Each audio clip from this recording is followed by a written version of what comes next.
नमस्कार। आकाशवाणी से समाचार संध्या के साथ मैं लवलीन निगम।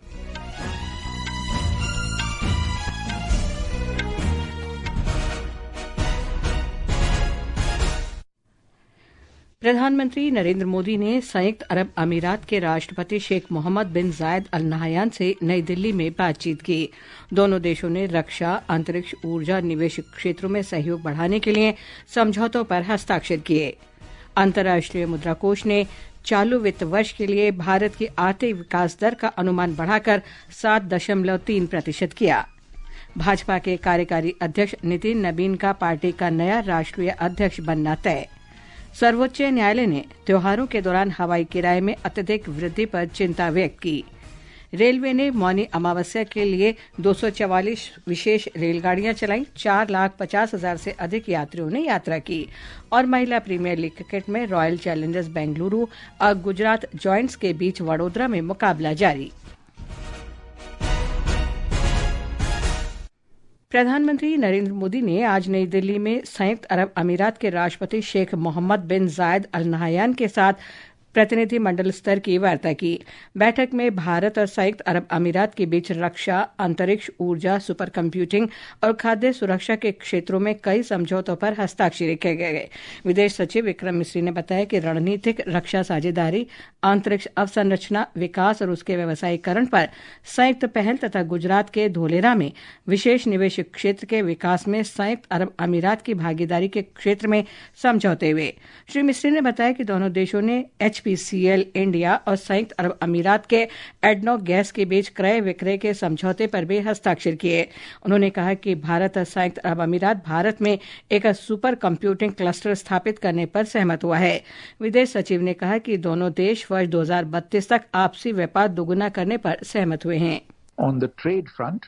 व्यापार के मोर्चे पर 2022 में दोनों देशों के बीच व्यापक आर्थिक साझेदारी समझौते पर हस्ताक्षर के बाद से द्विपक्षीय व्यापार $100 मिलियन को पार कर चुका है। इसे देखते हुए दोनों नेताओं ने महत्वाकांक्षाओं को बढ़ाने का फैसला किया।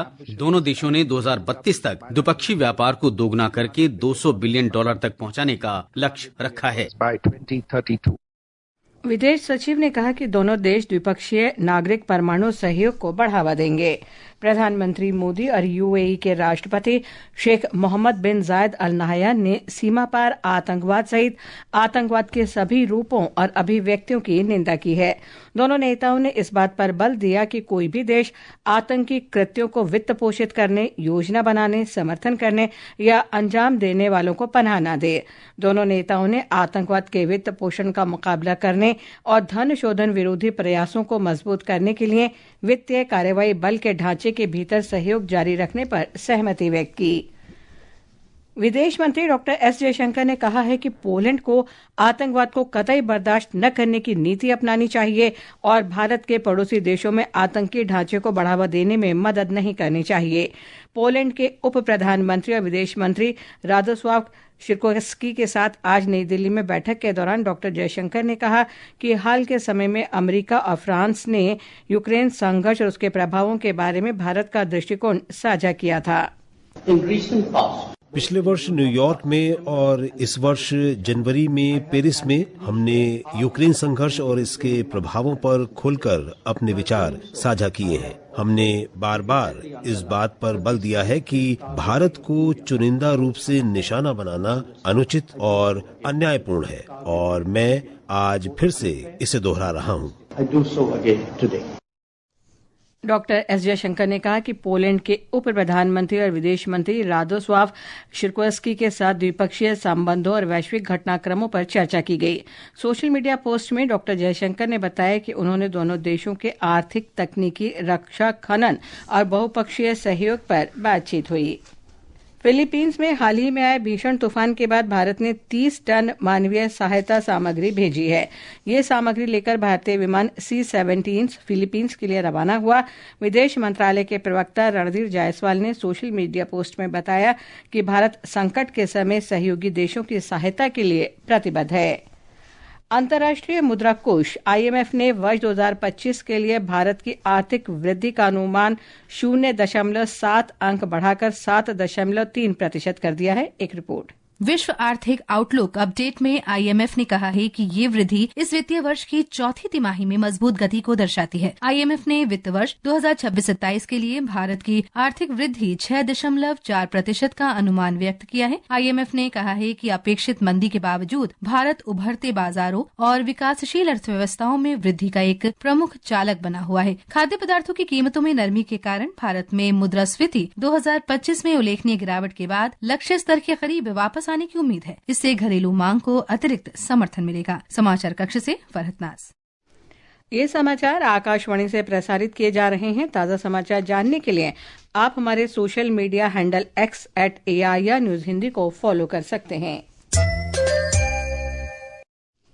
भाजपा के कार्यकारी अध्यक्ष नितिन नबीन का भारतीय जनता पार्टी का राष्ट्रीय अध्यक्ष बनना तय है। पार्टी के राष्ट्रीय रिटर्निंग अधिकारी के लक्ष्मण ने बताया कि भाजपा के राष्ट्रीय अध्यक्ष पद के लिए केवल नितिन नबीन का नाम प्रस्तावित किया गया है। हालांकि उनके राष्ट्रीय अध्यक्ष चुने जाने की औपचारिक घोषणा कल की जाएगी। डॉक्टर लक्ष्मण ने कहा कि राष्ट्रीय अध्यक्ष पद के लिए नितिन नबीन के पक्ष में नामांकन पत्रों के सभी 37 सेट प्राप्त हुए हैं। जांच करने पर सभी नामांकन पत्र निर्धारित प्रारूप में विधिवत भरे हुए और वैध पाए गए। भाजपा के राष्ट्रीय अध्यक्ष का चुनाव पार्टी की राष्ट्रीय परिषद और राज्य परिषदों के प्रतिनिधियों वाले समूह द्वारा किया जाता है। वर्तमान में ये पद केंद्रीय मंत्री जगत प्रकाश नड्डा के पास है। भारत ने 2025 में $47 अरब का रिकॉर्ड इलेक्ट्रॉनिक्स निर्यात हासिल किया है। इलेक्ट्रॉनिक्स और सूचना तथा प्रौद्योगिकी मंत्री अश्विनी वैष्णव ने सोशल मीडिया पोस्ट में बताया कि लगभग $30 अरब उत्पादन आधारित प्रोत्साहन से संचालित स्मार्टफोन के निर्यात से प्राप्त हुए। उन्होंने कहा कि इलेक्ट्रॉनिक्स देश का तीसरा सबसे बड़ा निर्यात है। सर्वोच्च न्यायालय ने त्योहारों के दौरान हवाई यात्री किरायों में अत्यधिक वृद्धि पर चिंता व्यक्त की है।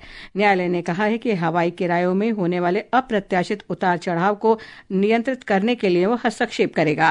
न्यायमूर्ति विक्रम नाथ और संदीप मेहता की पीठ ने एयरलाइन द्वारा हवाई यात्री किरायों में की गई अत्यधिक वृद्धि को शोषण करार दिया। पीठ ने केंद्र सरकार और नागर विमानन महानिदेशालय से इस बारे में जवाब दाखिल करने को कहा। न्यायालय ने मामले की अगली सुनवाई 23 फरवरी तय की है।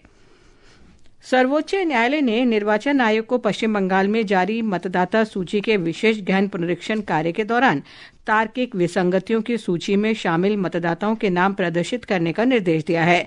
न्यायालय विशेष गहन पुनरीक्षण में मनमानी और प्रक्रियात्मक अनियमितताओं के आरोपों से संबंधित याचिकाओं पर आज सुनवाई कर रहा था। मुख्य न्यायाधीश न्यायमूर्ति सूर्यकांत, न्यायमूर्ति दीपांकर दत्ता और जॉयमाल्या बागची की पीठ ने कहा कि पश्चिम बंगाल में यह प्रक्रिया पारदर्शी होनी चाहिए और इससे किसी को असुविधा नहीं होनी चाहिए। न्यायालय ने निर्वाचन आयोग को ग्राम पंचायत भवनों और ब्लॉक कार्यालयों में तार्किक विसंगतियों की सूची में शामिल लोगों के नाम प्रदर्शित करने का भी निर्देश दिया।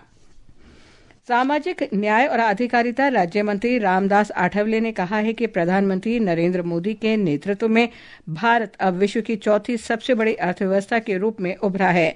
अहमदाबाद में जिलाधिकारियों के साथ उच्च स्तरीय समीक्षा बैठक को संबोधित करते हुए श्री आठवले ने विभिन्न केंद्रीय कल्याणकारी योजनाओं की प्रगति का जायजा लिया। कृषि और किसान कल्याण मंत्रालय ने बताया है कि इस महीने की 16 तारीख तक देश भर में 652 लाख हेक्टेयर से अधिक रबी फसल की बुवाई हो चुकी है। मंत्रालय ने बताया कि दलहन की बुवाई में भी वृद्धि दर्ज की गई है। जम्मू कश्मीर में किश्तवाड़ जिले के चतरू क्षेत्र में आतंकवादियों के साथ मुठभेड़ में गंभीर रूप से घायल एक पैरा ट्रूपर की मौत हो गई। किश्तवाड़ जिले के ऊपरी इलाकों में छिपे संदिग्ध आतंकवादियों को पकड़ने के लिए तलाश अभियान के दौरान यह मुठभेड़ हुई। अभियान कल चतरू क्षेत्र के मंदरल सिंहपोरा के पास सोनार गांव में शुरू किया गया था। अभियान के दौरान आतंकी मुठभेड़ में 8 जवान घायल हो गए। छत्तीसगढ़ के गरियाबंद जिले में आज 6 महिलाओं सहित 9 माओवादियों ने आत्मसमर्पण किया है। इन सब पर कुल 48 लाख रुपए का इनाम था। इन्होंने आज पुलिस महानिरीक्षक अमरेश मिश्रा के समक्ष आत्मसमर्पण किया। इस अवसर पर श्री मिश्र ने बताया कि इन माओवादियों के आत्मसमर्पण के बाद अब गरियाबंद जिले में कोई भी सक्रिय माओवादी नहीं बचा है। अपर महानिदेशक MV पाठक ने पश्चिमी तट के तटरक्षक बल कमांडर के रूप में कार्यभार ग्रहण कर लिया है। 1989 बैच के अधिकारी श्री पाठक जुलाई 1989 में भारतीय तटरक्षक बल में शामिल हुए थे और उन्होंने सभी श्रेणियों के तटरक्षक जहाजों की कमान संभाली है। देश इस वर्ष 26 जनवरी को 77वां गणतंत्र दिवस मना रहा है। हमारे संवाददाता ने बताया कि राष्ट्रीय कार्यक्रमों में जनता की भागीदारी बढ़ाने के सरकारी प्रयासों के अंतर्गत कई अतिथियों को आमंत्रित किया गया है। नई दिल्ली के कर्तव्य पथ पर होने वाली गणतंत्र दिवस परेड देश की सांस्कृतिक विविधता और सैन्य शक्ति की एक अनुपम झलक है। रक्षा मंत्रालय के अनुसार इस परेड को देखने के लिए करीब 10,000 विशेष मेहमानों को आमंत्रित किया गया है। इसमें नवाचारक, स्टार्टअप से जुड़े युवा, स्वयं सहायता समूहों के सदस्य और विभिन्न सरकारी योजनाओं के अंतर्गत बेहतर कार्य करने वाले लोग भी शामिल हैं। इसके साथ ही आय और रोजगार सृजन में अहम योगदान देने वाले लोगों को भी इस परेड में शामिल होने का अवसर दिया गया है। मंत्रालय ने बताया कि इन लोगों को आमंत्रित करने का उद्देश्य उनके योगदान का सम्मान करना और राष्ट्रीय महत्व के कार्यक्रमों में जनभागीदारी को और मजबूत करना है। सौम्या शरण के साथ सकलैन अख्तर, आकाशवाणी समाचार, दिल्ली। ये समाचार हमारी वेबसाइट www.newsonair.gov.in और हमारे न्यूज़ ऑन एआईआर ऐप पर भी उपलब्ध हैं। भारतीय रेलवे ने मौनी अमावस्या के अवसर पर 244 विशेष रेलगाड़ियां चलाईं। इनमें 4,50,000 से अधिक यात्रियों ने यात्रा की। इस दौरान रेलवे ने 3 से 18 जनवरी के बीच विशेष रेलगाड़ियां चलाईं। रेल मंत्रालय ने बताया कि प्रयागराज में कल त्योहार के दौरान यात्रियों के लिए 40 विशेष रेलगाड़ियां चलाई गईं और इसमें लगभग 1 लाख यात्रियों ने यात्रा की। भारतीय नौसेना का जहाज आईएनएस सुदर्शनी कल 10 महीने के समुद्री अभियान लोकायन 26 पर रवाना होगा। रक्षा मंत्रालय ने बताया कि यह जहाज 22,000 समुद्री मील से अधिक की दूरी तय करेगा और इस दौरान 13 देशों के 18 विदेशी बंदरगाहों का दौरा करेगा। यह फ्रांस में आयोजित होने वाले एस्किल आसेट और अमेरिका के न्यूयॉर्क में आयोजित होने वाले सिल 250 में भाग लेगा। ब्रिटेन के प्रधानमंत्री कीर स्टारमर ने कहा है कि ग्रीनलैंड को लेकर सहयोगी देशों पर अमेरिका के राष्ट्रपति डोनाल्ड ट्रंप की ओर से लगाए जाने वाले टैरिफ की धमकी पूरी तरह गलत है और व्यापार संघर्ष किसी के हित में नहीं है। लंदन में संवाददाता सम्मेलन में श्री स्टारमर ने कहा कि ब्रिटेन, यूरोप, नाटो और अमेरिका में सहयोगी देशों के साथ मिलकर काम करेगा और बातचीत जारी रखेगा। पिछले शनिवार को श्री ट्रंप ने कहा कि वो ब्रिटेन सहित 8 यूरोपीय देशों से प्राप्त वस्तुओं पर फरवरी से 10% आयात शुल्क लगाएंगे। अफगानिस्तान में आज मध्य काबुल के कड़ी सुरक्षा वाले इलाके में स्थित एक होटल में विस्फोट हुआ। इसमें कई लोग मारे गए और कई अन्य घायल हो गए। काबुल पुलिस के प्रवक्ता खालिद जादरान ने बताया कि विस्फोट का निशाना शहर नाव का होटल था, जो एक व्यावसायिक इलाका है और इसके आसपास बड़े दफ्तर, इमारतें, शॉपिंग कॉम्प्लेक्स और दूतावास हैं। अभी तक किसी भी गुट ने विस्फोट की जिम्मेदारी नहीं ली है। महिला प्रीमियर क्रिकेट लीग में वडोदरा में गुजरात जायंट्स और रॉयल चैलेंजर्स बेंगलुरु के बीच मुकाबला जारी है। ताजा समाचार मिलने तक आरसीबी ने 18वें ओवर में 5 विकेट पर 144 रन बना लिए हैं। गुजरात जायंट्स ने टॉस जीतकर गेंदबाजी का फैसला किया है। मौसम विभाग ने कल दिल्ली, बिहार, हरियाणा, चंडीगढ़ और पंजाब के कुछ इलाकों में घने कोहरे का येलो अलर्ट जारी किया है। अगले 2 दिन तक हिमाचल प्रदेश के कुछ हिस्सों में शीतलहर की संभावना है। इस बीच राष्ट्रीय राजधानी क्षेत्र दिल्ली में वायु गुणवत्ता गंभीर श्रेणी में बना हुआ है। आकाशवाणी का समाचार सेवा प्रभाग आज रात 9:30 बजे फोन इन कार्यक्रम पब्लिक स्पीक में केंद्रीय भविष्य निधि आयुक्त सीपीएफसी रमेश कृष्णमूर्ति के साथ कर्मचारी नामांकन योजना सभी के लिए सामाजिक सुरक्षा का मार्ग प्रशस्त करना विषय पर चर्चा प्रस्तुत करेगा। कार्यक्रम के दौरान श्रोता विशेषज्ञों से कर्मचारी नामांकन सामाजिक सुरक्षा लाभ, भविष्य निधि अंशदान और कर्मचारी नामांकन योजना से संबंधित प्रश्न पूछ सकते हैं। अंत में मुख्य समाचार एक बार फिर। प्रधानमंत्री नरेंद्र मोदी ने संयुक्त अरब अमीरात के राष्ट्रपति शेख मोहम्मद बिन जायद अल नाहयान से नई दिल्ली में बातचीत की। दोनों देशों ने रक्षा, अंतरिक्ष, ऊर्जा, निवेश क्षेत्रों में सहयोग बढ़ाने के लिए समझौतों पर हस्ताक्षर किए। अंतर्राष्ट्रीय मुद्रा कोष ने चालू वित्त वर्ष के लिए भारत की आर्थिक विकास दर का अनुमान बढ़ाकर 7.3% किया। भाजपा के कार्यकारी अध्यक्ष नितिन नबीन का पार्टी का नया राष्ट्रीय अध्यक्ष बनना तय। सर्वोच्च न्यायालय ने त्योहारों के दौरान हवाई किराए में अत्यधिक वृद्धि पर चिंता व्यक्त की। रेलवे ने मौनी अमावस्या के लिए 244 विशेष रेलगाड़ियां चलाई। 4,50,000 से अधिक यात्रियों ने यात्रा की। और महिला प्रीमियर लीग क्रिकेट में रॉयल चैलेंजर्स बेंगलुरु और गुजरात जायंट्स के बीच वडोदरा में मुकाबला जारी। इसके साथ ही समाचार संध्या का ये अंक समाप्त हुआ। नमस्कार।